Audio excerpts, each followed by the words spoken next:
What's up to all our sidekicks and henchfolk out there in the mother-loving nation? You're currently tuning in to the Revenge of the CultPop podcast, episode 23, a show where we will talk about movies and television and comics, what blue milk might taste like, and all the other things that scratch your nerdy itch. We're coming to you live from the Video Content Factory, our home away from home's home, a new home near other homes, possibly your own. Who am I to say? I'm your... Are we inside their home right now? We are inside your home. My family, it's kind of cute. My family actually watches it up on the big screen. It's really cute. I'm your sticky host, Johnny Destructo of Johnny Destructo's Hero Complex. It's a comic shop located at 4327 Main Street. Come buy my shit because I just paid so many taxes. I'm broke. So please come buy some comic books. With me tonight are all these other broke bastards. Hey. No. Hi. Terry.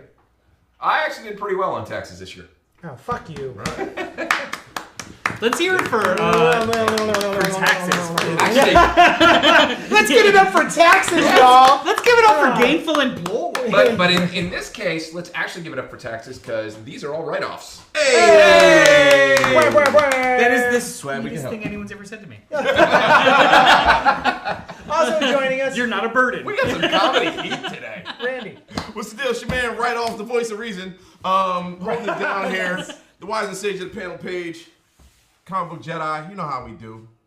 Also, behind the camera that you can't see, our intrepid producer, Dylan the Great. Year. Oh, yo, what up? They fucked around and gave me a microphone. Before we get to it, I'd like to take a moment to get serious. And thank you for joining us. And you should give us money by going to patreon.com/JohnnyDestructo. For just $1 a day, you can provide me with all the lube I need to do pay what taxes. I do. Yeah. Additionally, we want you to engage with us, so pipe up in the chat and send us emails to cultpopgo@gmail.com. And then we could do a segment that I like to call We Got Letters. We got letters. We got letters.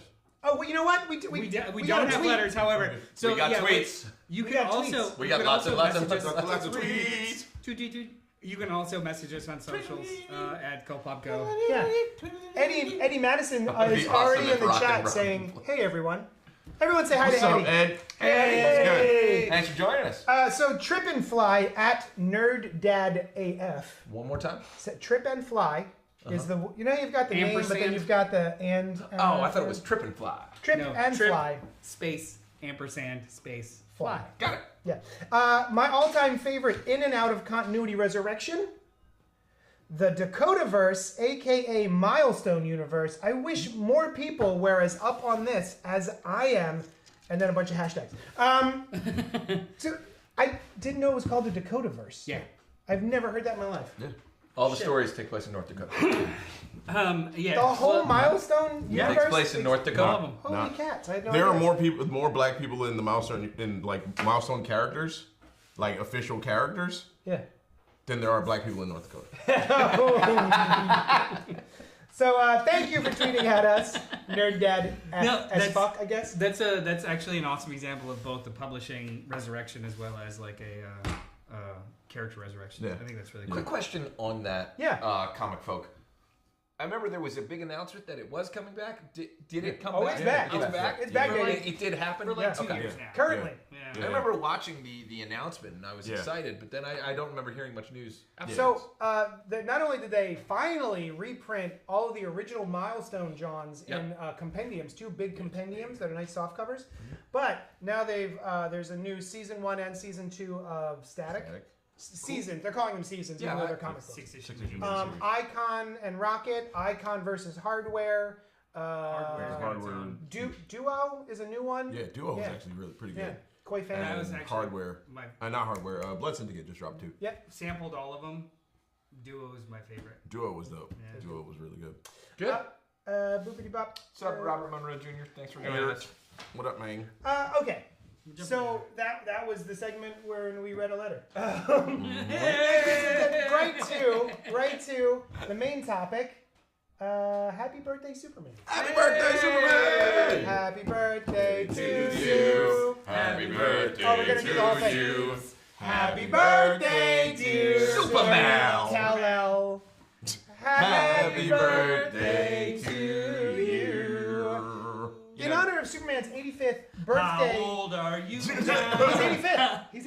He's 85. Jor-El never sang him that song. No, Yeah. no. It's because he's dead. Oh my god.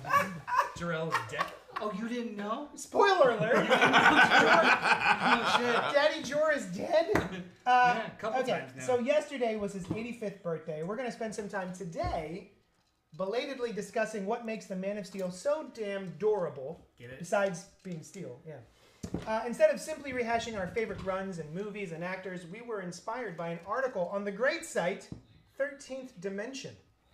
Sent to me by the absent Bat Tribble. Yes, we miss you, Batribble, and also Brian Lee. Yeah, he sends me like stuff off of 13th Dimension all the time. Yeah, he throws them in the chat all the time. I Yeah, love it throws them in the chat. Usually it's love like those things. covers. Covers and stuff. Yeah, that's a great site. It's an awesome Great website. site. They're 13thdimension.com. Now they're a really big Comics Gate site, right? Yes. No, I'm kidding. Yes. I'm kidding. The article in question. If you like hate, it's the place. The article in question presents 13 questions regarding either what you prefer about Superman's long history and what changes you've loved, hated, and or would make differently.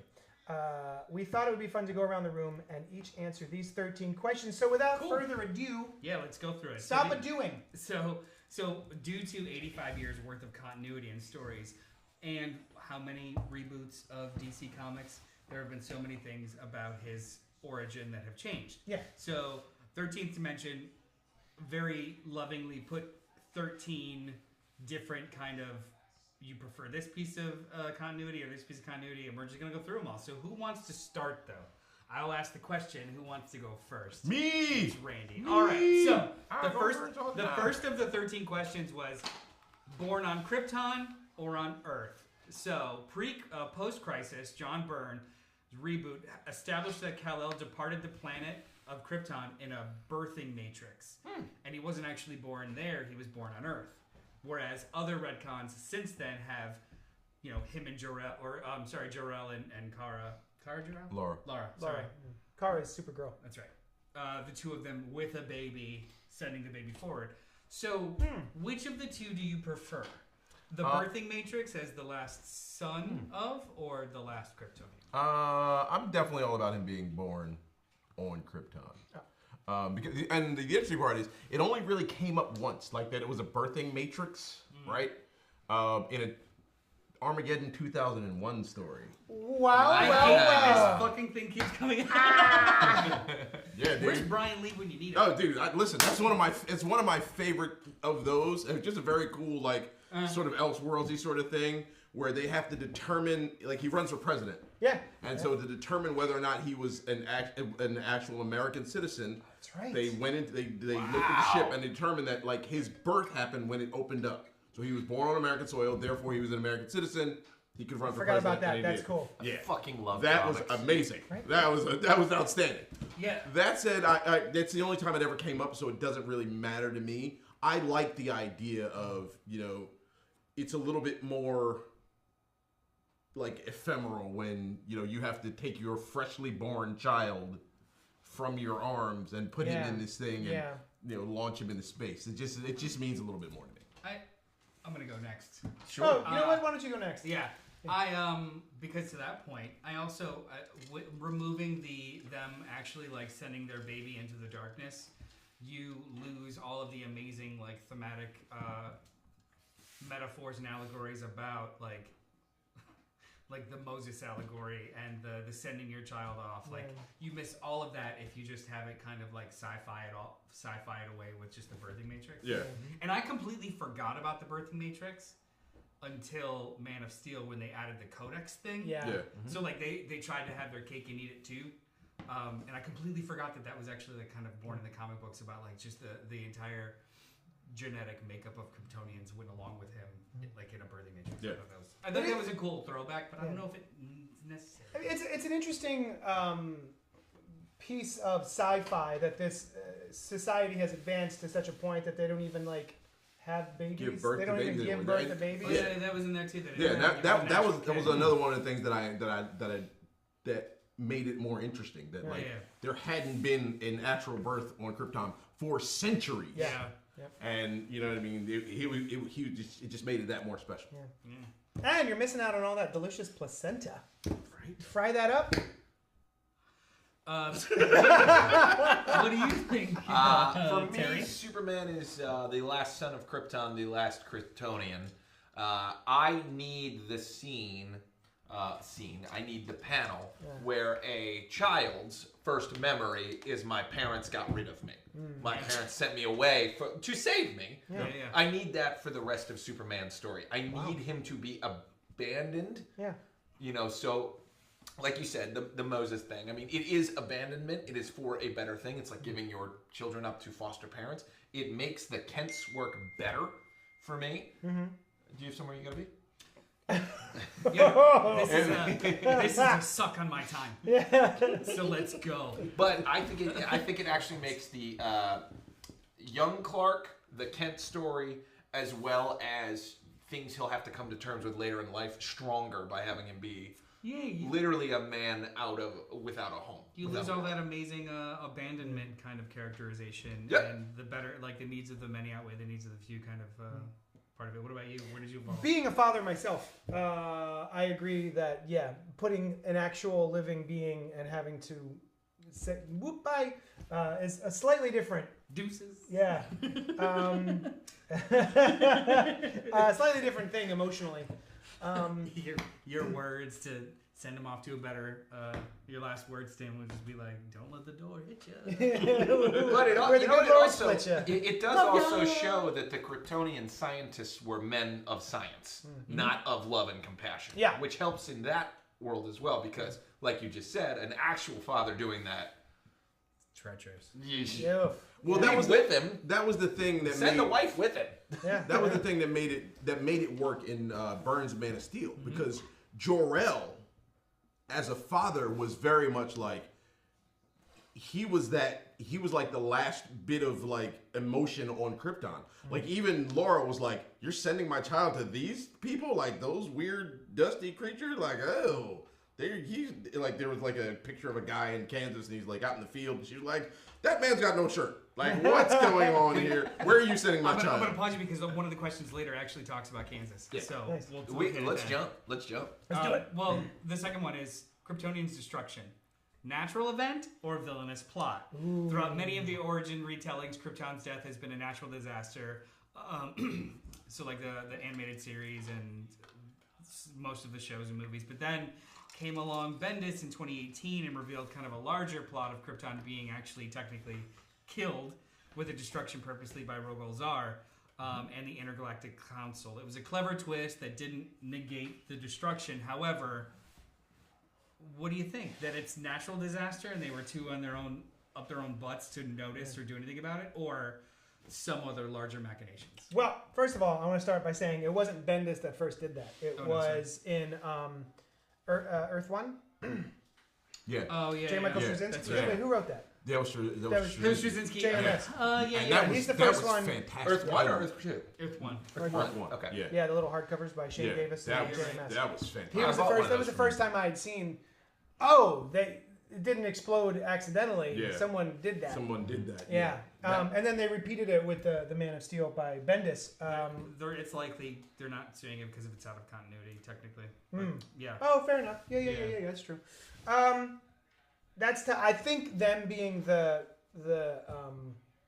source of their own demise is very powerful. But then there's also if that guy comes back to wipe out the rest of Kryptonians, then you've got a dude who murdered your whole planet, so that gives you even more emotional investment in defeating him. Yeah, which was cool about that Bendis stuff, because where Superman was like, "Oh, this dude's a dick." Yeah. Supergirl was like, "Oh, this is this dude." Yeah. That shit was dope. I remember him. That was dope. Yeah. I enjoyed that. So it's tough to pick one though, especially these days where we're murdering our own planet. I would offer a third. I'm not sure which take it is, but in one of them, Brainiac is created by the Kryptonians, and he destroys the Animated planet. series. That's the animated series. I think true. that's the superior story of hoisted on your own petard, but you did it with AI. They literally say Superman the animated series walked the line with the notion of Brainiac conspiring to prevent Krypton from learning its impending doom. That's certainly my favorite because it's their fault, Yeah. and it came from scientific hubris. Yeah.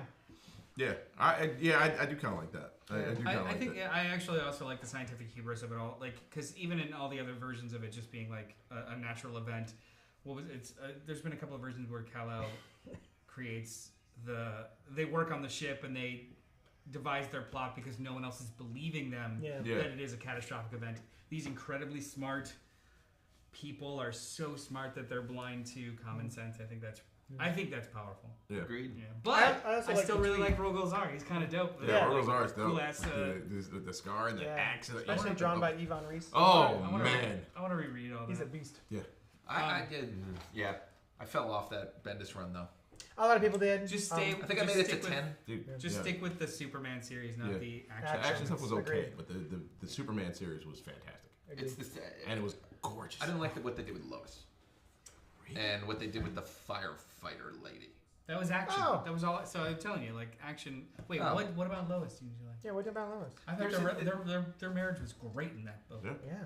No. Yeah. There's a part that like breaks my heart where she's moves to the apartment in the city and she's like, we're staying together, but I'm just figuring something out right now. I'm like, that was in I'm sad. That was in it made me very sad. Well, that was in Rucka's miniseries. The thing that changes that is when Superboy comes home.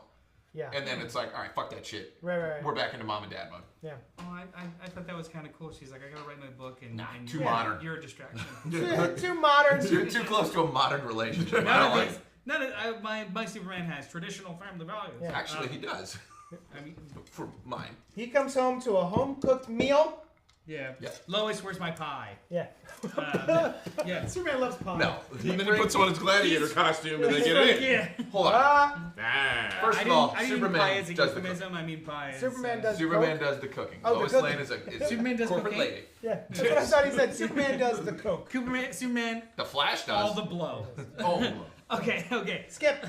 Rocket ship GPS. In most depictions, Jor-El and Laura aim the rocket at Earth. Oh. Some have it even more of a specific target, while others are a little bit nebulous about it just being like shot in the dark and he lands on Earth.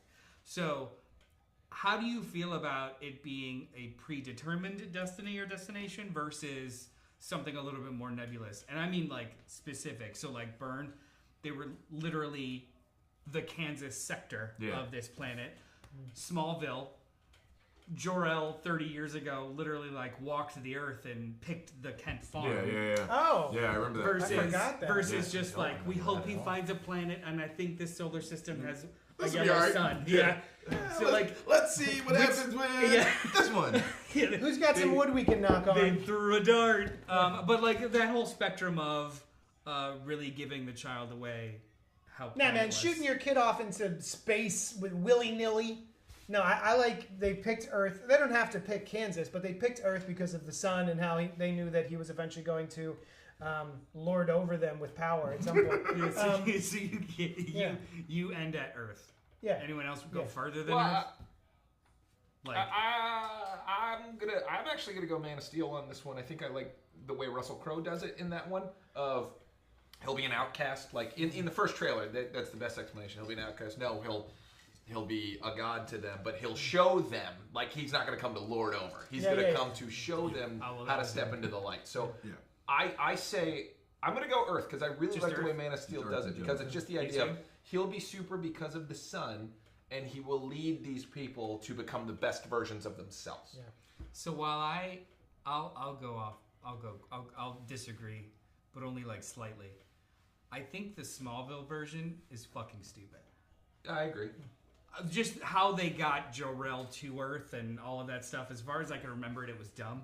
However, I really, really liked the idea of the Kents making an impression on him, knowing that they are wholesome or safe or just genuinely good people, to try and at least aim it in that direction. To try and get it there. Yeah. Like so like if, picking the family. Or but like maybe not even picking the family, just like I had an experience with this family in this location and they may very well be the best chance for my son. I think that like that specificity is actually kind of cool.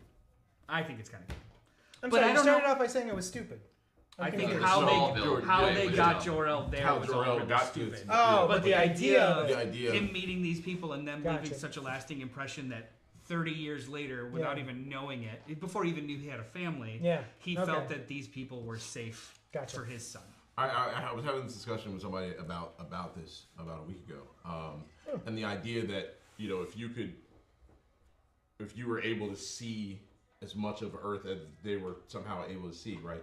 You might be able to pick up transmissions too. And I don't know if I would send my kid to Kansas, but that's me. Yeah. That's me. Like I'm like, What era? Where? I was like, what's over here? What's on?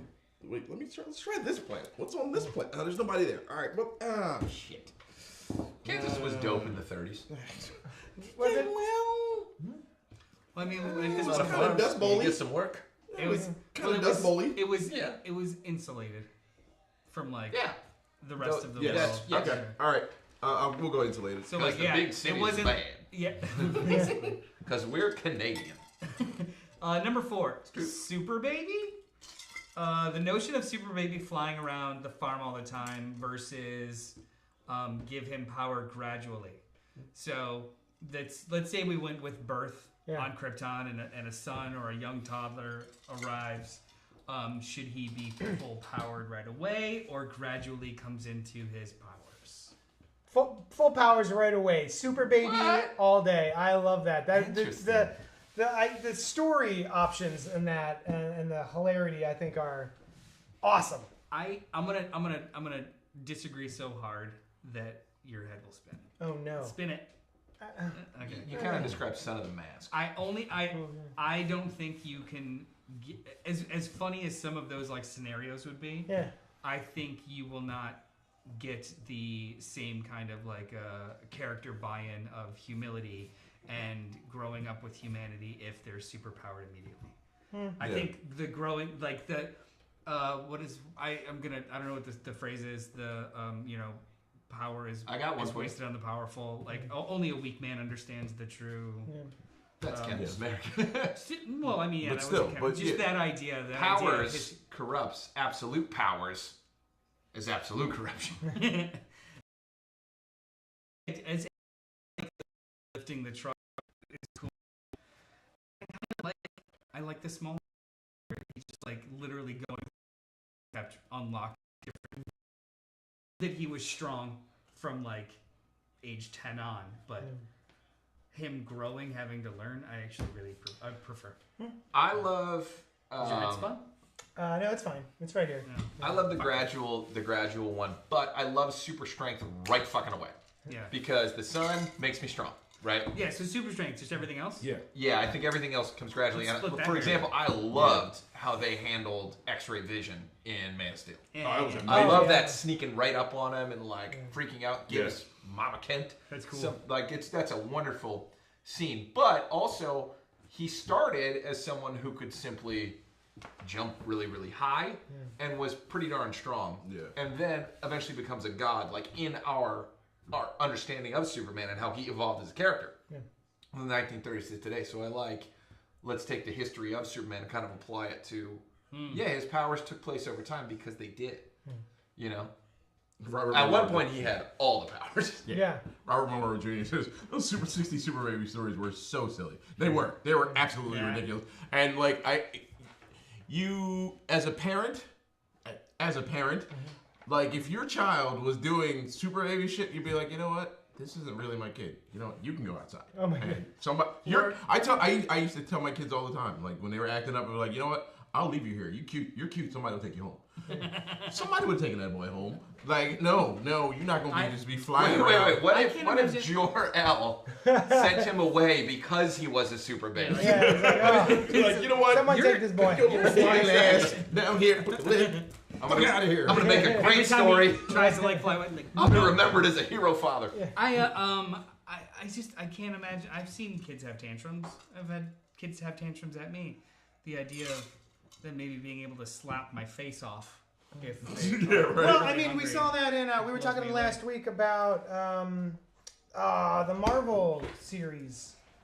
That's not the Avengers. Squadron Supreme, where we had that Superman, and he murdered his dog by accident. Yeah. Yeah. Yeah, that's dark. Yeah. Robert Monroe Jr., the real life consequences would be horrible. Yeah. Like in the Superman movie where the Lois and Superman's son kills a man by shoving a piano, That's right. crunches him, and then laughs. What movie is Superman this? Returns. Wait, Superman did he laugh? Returns. I don't remember. He him did- I don't laughing. think he Oh! laughed. Yeah, I don't think he laughed. Well, Brad and Ralph. It was played as like a punchline. We laughed. Yeah. Yeah, Yeah. we laughed. Oh, because it's a reveal. It Yeah. hits him, and then they cut away to just a kid. Like, Yeah. Yeah, but then I think like it's been a while since I've seen that movie, but the response, it's like I can see how you might think it was played as a laugh because the responses are just like you stopped the bad guy, yeah, but it's Yeah. like, oh, that 8-year-old Oh, you just murdered a somebody. dude. I mean, listen, there was a stop the bad guy who was about to kill his mom. Trauma. Get a piano on you. You get a piano. Number I 5. hope Kevin Spacey didn't get his hands on that kid. Number 5. No, the Well, also, or the director. the writer and director. That movie is just, never mind. Last Son of Krypton or Last Survivor of Krypton? Is Superman the only survivor of Krypton's explosion, or did a whole other set of Kryptonians make it out alive as well? It has been both across history. So I think, personally, I like him just being the last son, not the last survivor. The last child to be born on Krypton, but not the only one that made it out. Yeah. I want Power Girl, I want Supergirl, Yeah. and I want Candor. And Crypto. I want Crypto. Krypton's from Krypton? Yeah. Oh. I miss No, I was hoping we should have Superboy we like should have like a genetically made deep dive episode just about the new Krypton series, like all the new Krypton stuff. James Robinson, That Jeff new Krypton Johns, was great. Greg Rucka. Oh my god, that was so good. That was so fantastically good. But anyway, I don't think I read most of it. The really cool part about it is, you know, with all of his super family now, Yeah. he's still the last. Like him and Kara are the last actual Kryptonians. yeah, Because the twins are, was it Thalosians? Theologian, Yeah, theologian, Yeah. something like that. And Power Girl. Power from Girl is from another another universe. Krypton in another universe. And you know, Connor's a clone. John's his kid, so it still works. But he's got this whole family. Yeah. So yeah, I like the idea of him being the last son. Like, but you know what? I don't mind. Yeah, it's a random. There was a book out a few years back. I forget who wrote it, but Rick Leonardo did the art, called The Third Kryptonian. Oh. And I'm thinking. it was just a random some sort of spacefaring pirate, and she was off the planet, and then sense. That Krypton tracks. exploded, and then she Yeah. was like, "What the fuck?" Yeah. So like there was this person, I forget who this being was looking for the last Kryptonians, and he was like, "There's 3," and they were like, "Wait," and then it wouldn't be Kara, so it wouldn't be Power Girl, who? And so they introduced this character, and she just showed up there, and then she disappeared again. I think it worked. Like as much as Oh wait, yeah. Wouldn't we also lose Zod? I was gonna say, like you Yeah. would lose, Yeah. even though like him being the only survivor, period, is nifty. You would lose so many good characters. It's not worth it. Yeah. I love the suit. In general, he says the kid giggled after he murdered him I'll with have a to watch that piano. again. Okay. I love the family aspect of most superheroes. I love the Bat family. I love the more than I like the actual Batman or Superman. I enjoy the family aspect characters more than I do the main character for the. You know, I love all the Robins, and Batgirl and all that sort of stuff, but I don't care about Batman. So yeah, I like having more Kryptonians. Yeah. All right.